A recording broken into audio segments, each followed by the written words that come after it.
Welcome to the Mike Litton Experience Podcast. Mike has over 31 years experience in real estate, finance, and investing.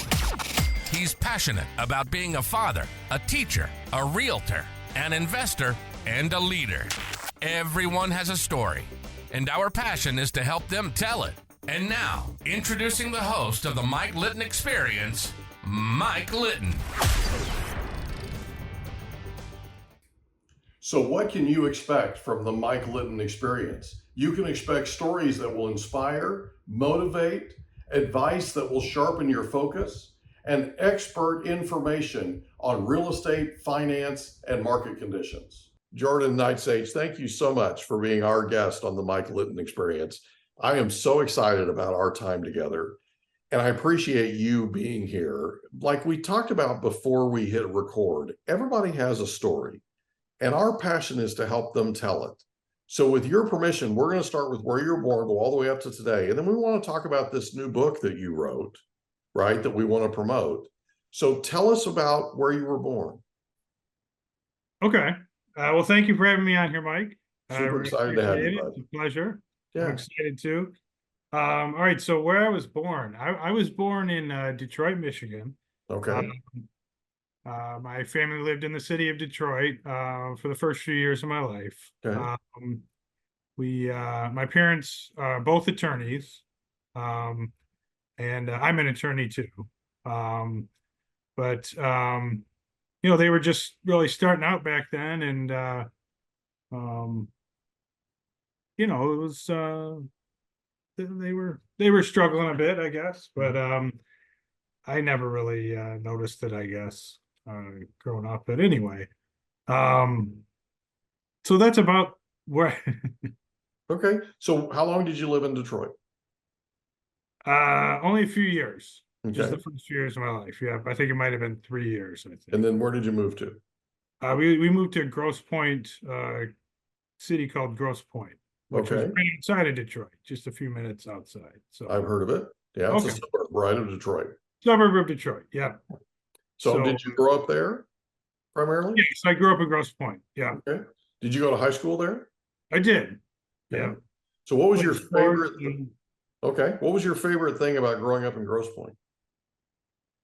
Oh, let's see. I don't think I really appreciated it back then. It's a really nice community. It's awesome. And I think it was lost on me as a young boy, growing up with a chip on his shoulder, I guess. Okay.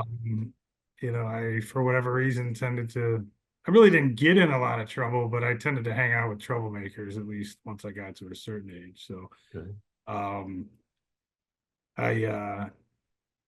So, I guess the fact that it's a safe community. It's the people are pretty friendly, pretty welcoming, I would say.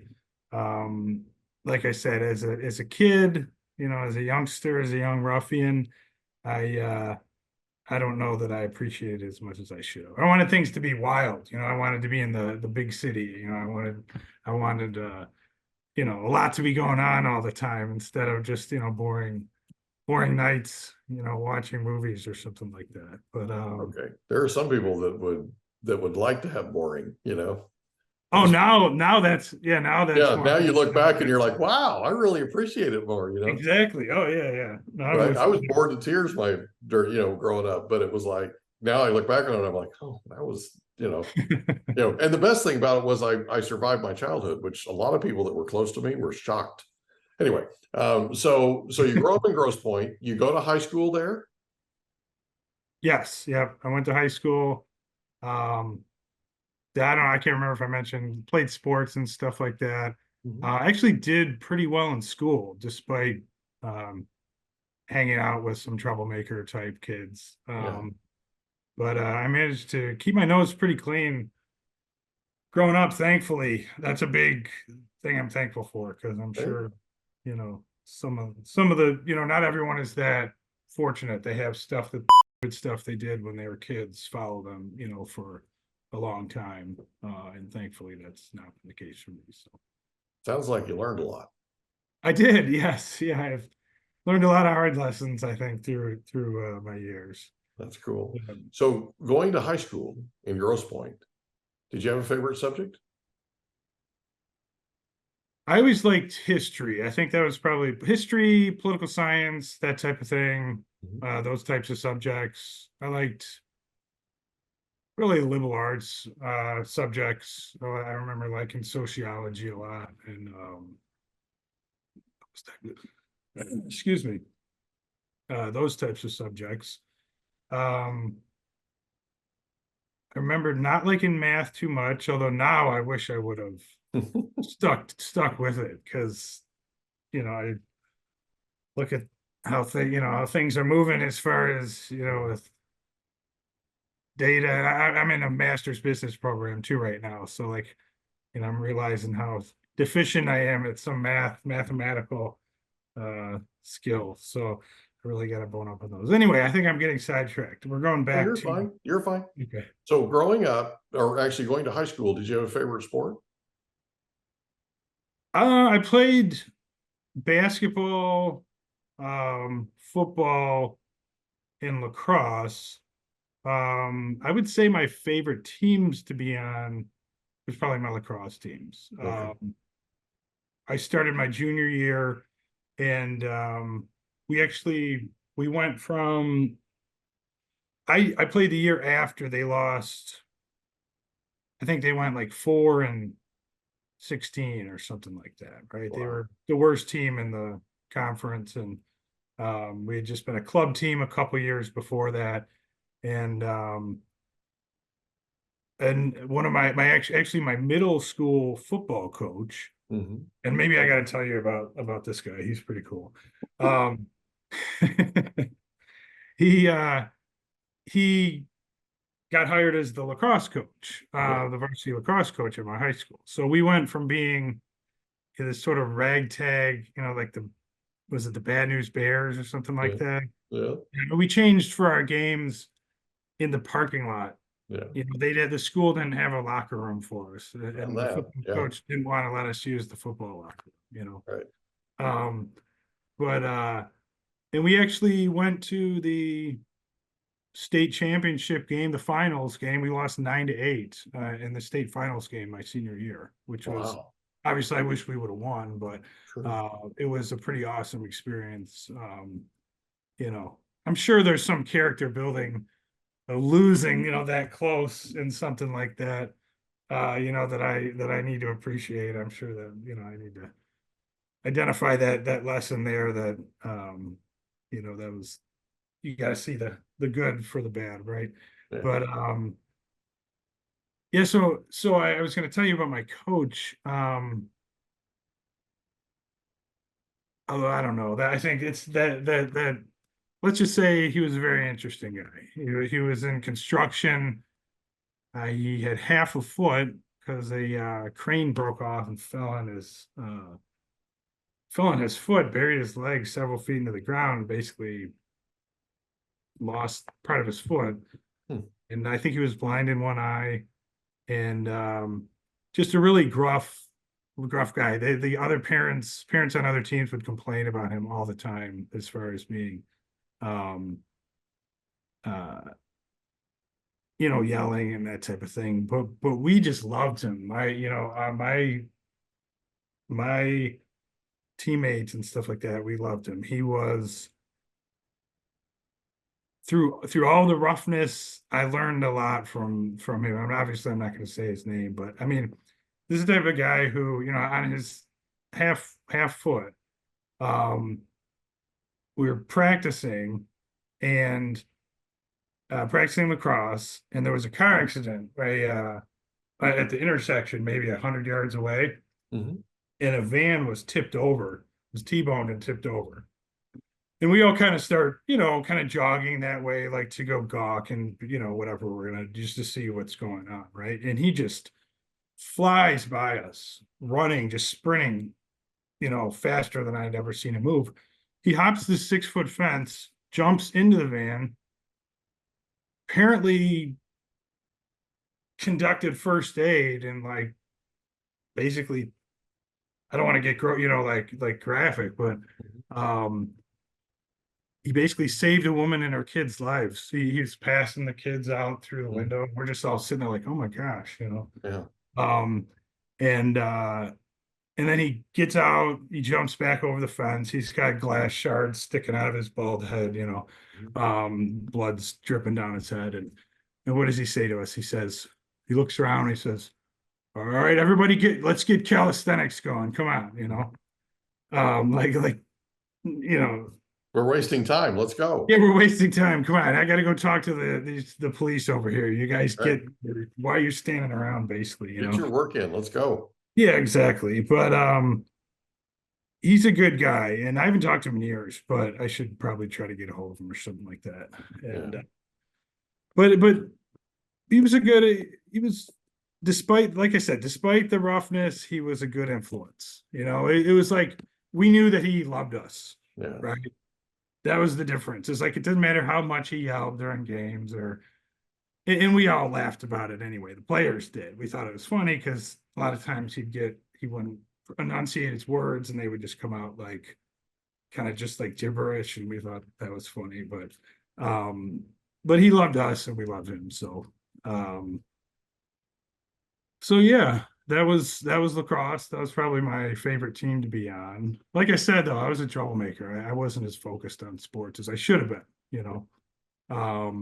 I actually somehow got basically the sportsman award my senior year. Wow. That's cool. Yeah, through for lacrosse. Yeah. Good job.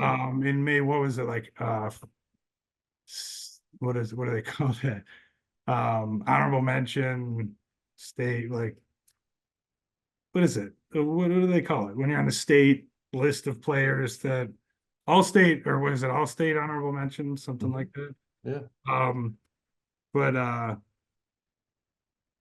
yeah, he ended up giving me the sportsman award. I was kind of like a little touched by that because I knew I kind of knew I had a bad attitude, you know, but I think maybe it was because I really focused for the playoffs and the finals, and I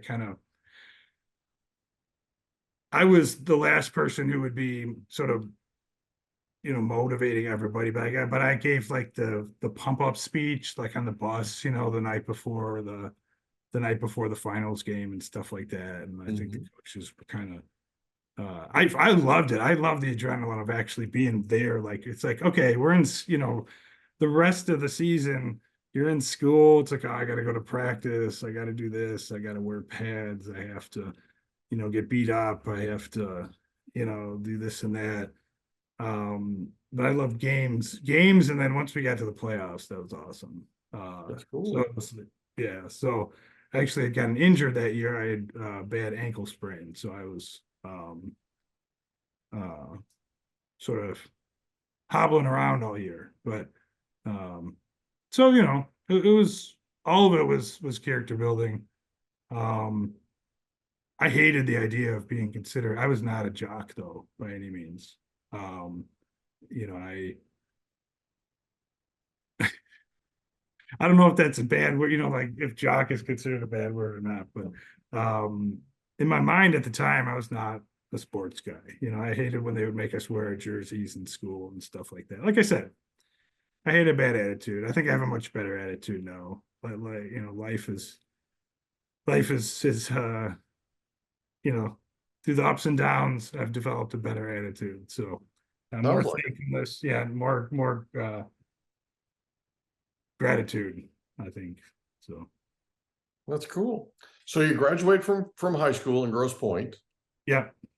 Who's the most influential person to you growing up? I mean, definitely my parents. Yeah, they were really solid. They were solid growing up. I mean, I didn't make it easy on them by any means. Excuse me.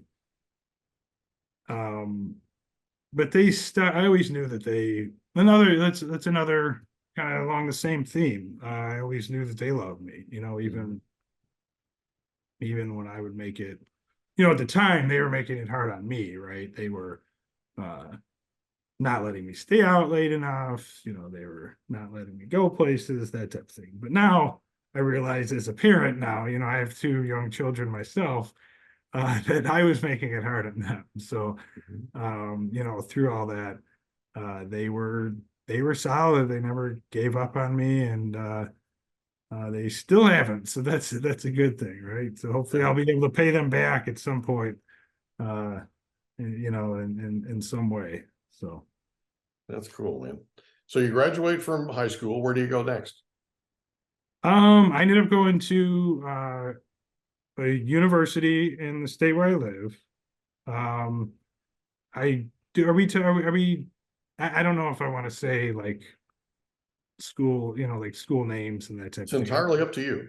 Okay. You don't have to say who it is if you don't want. That's fine. Okay. This All is right. your story. So there are no rules here. This is just about you. Okay. All right.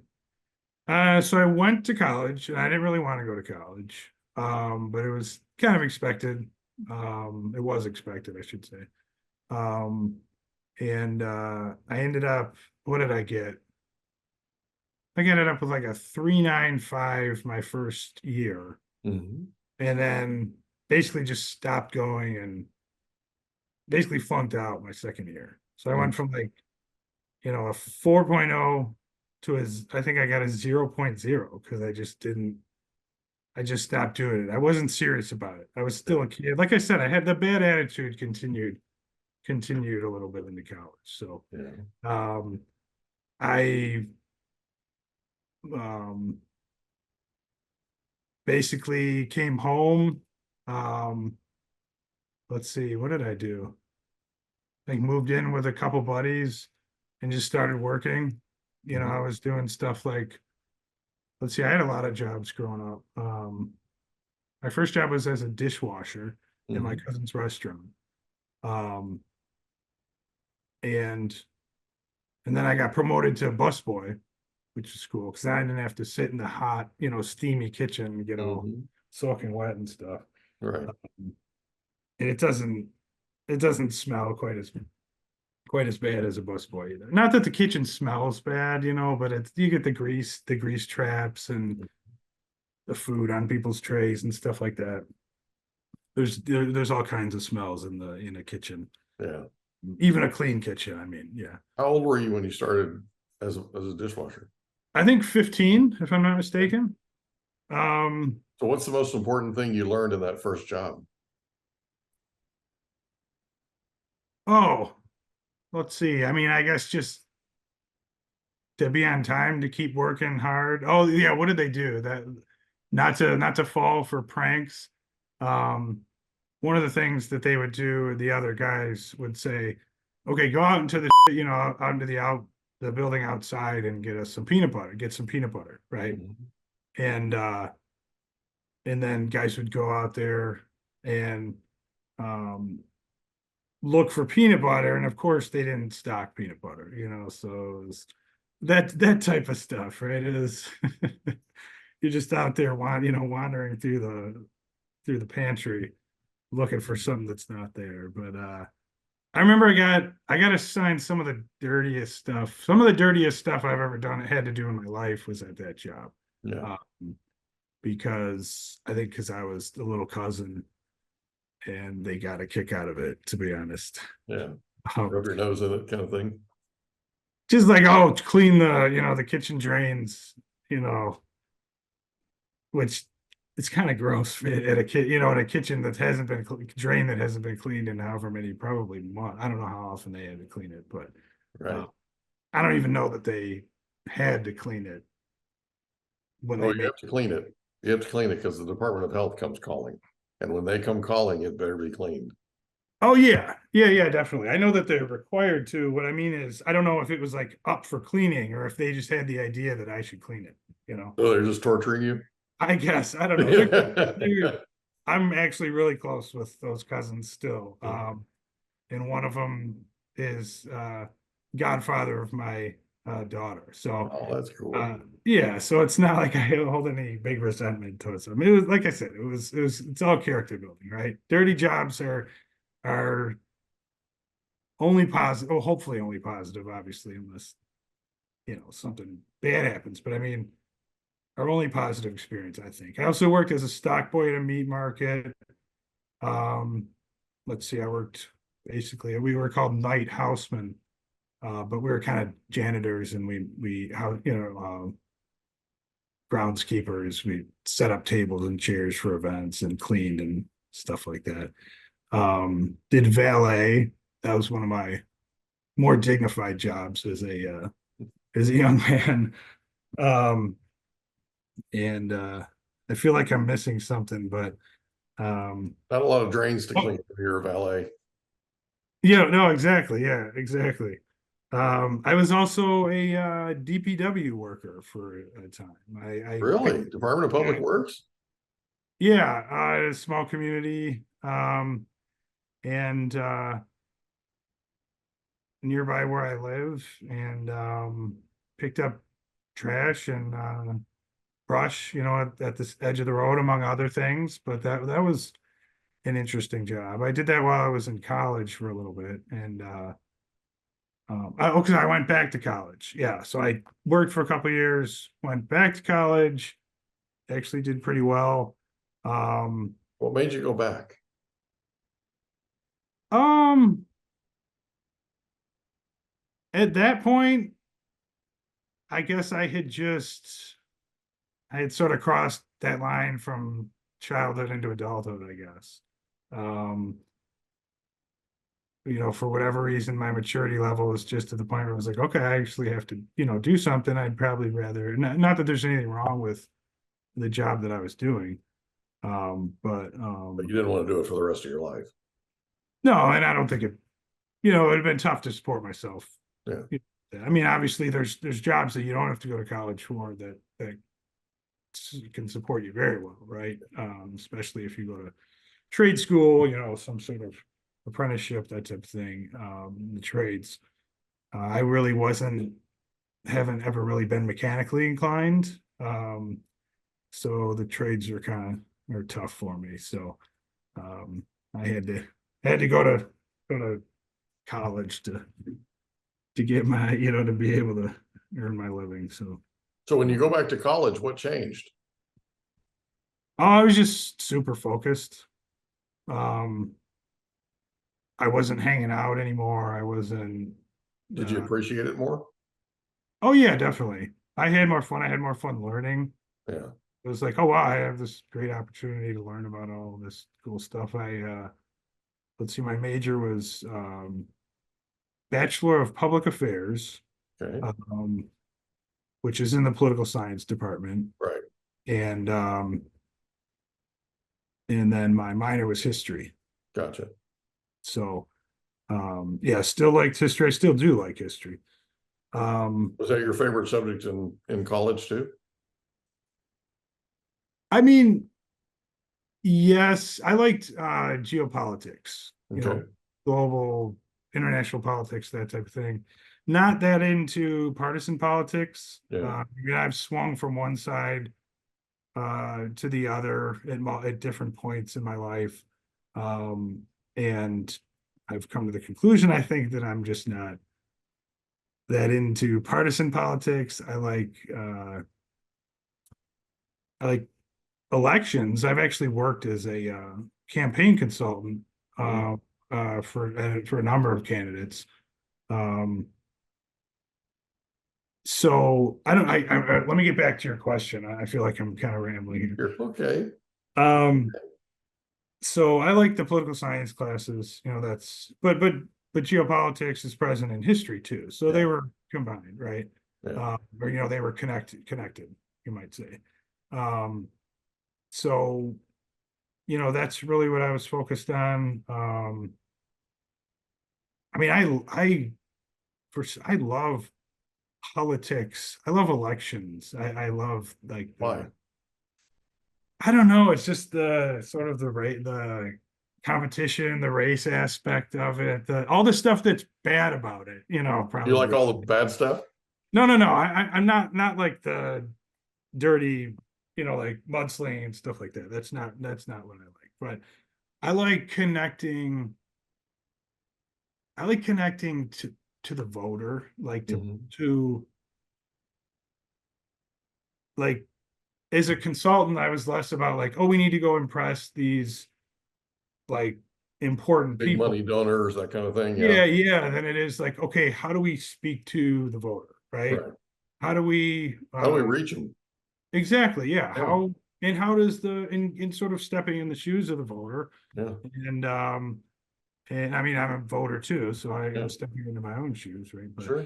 at the same time, but just saying like, okay, what matters to people? What do they want to hear? And obviously, there's a level of psychology and that type of thing involved with that. So, um, you know, and that's in a lot of ways how I think about my writing too, is connecting with the reader, connecting with whether it be an individual reader, just one reader, Hmm. or my readers in general. Right. I try to keep that first and foremost. So there's kind of a theme that goes through through politics Mhm.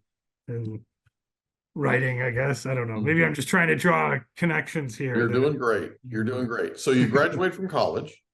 Yes. Yeah. What made you decide to go to law school? Well, I worked for a couple years at a Center for Urban Studies in Mhm. Detroit. Um, and actually did some pretty cool stuff there. I evaluated nonprofits. I would go and like visit nonprofits and view their operations and that type of thing, and get data and information from them and that type of thing, collect information from them, and then make a recommendation on their whether they should get a block grant that was available.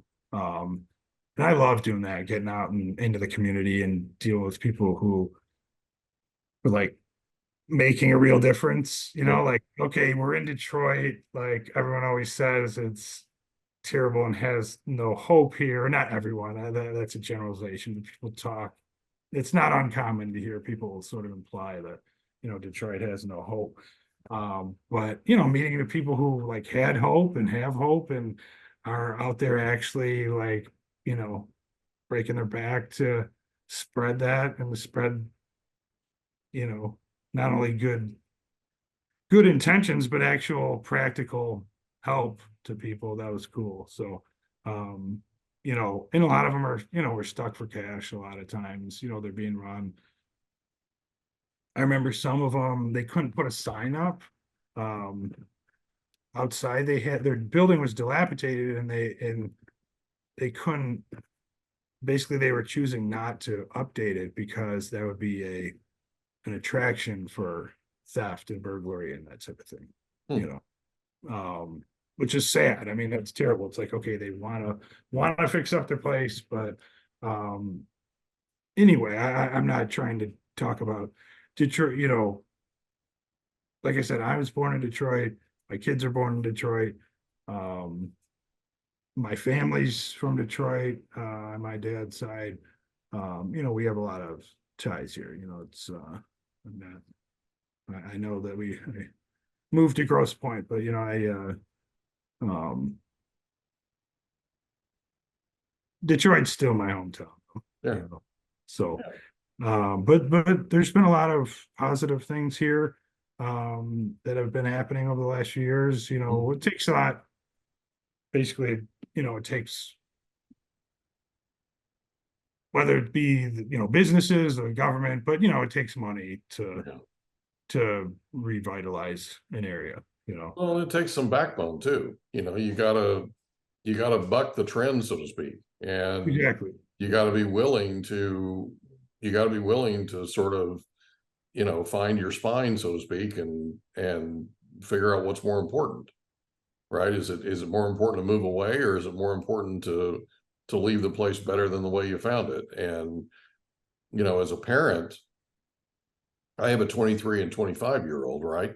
As a parent, I am absolutely completely committed. It's part of the reason why we're doing this podcast. I'm absolutely completely committed to leaving this world a better place than the way I found it Mhm. for them. Definitely. And I told him when I was raising him, I said, I'm raising you to go out of that big, beautiful world and to contribute.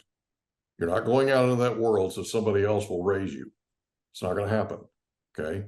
I'm going to raise you. I'm going to prepare you. And when you go out into that big, beautiful world, you're going to be a leader. And you're going to make this place a better place. That's a great philosophy. Yeah, I liked it. I got to implement It's how I roll. You know what I mean? And so we hope you enjoyed another episode of the Mike Litton Experience. If you did, do us a favor, smash that subscribe button, tell your friends, family, and coworkers about our program, and wherever you get your podcasts, please leave us a rating. It helps us to connect with quality people just like you. And that's a wrap. Another episode of the Mike Litton Experience in the books. Reach out to Mike on Instagram at Litton Realty. Want to meet with Mike? Check out calendly.com/Rio760.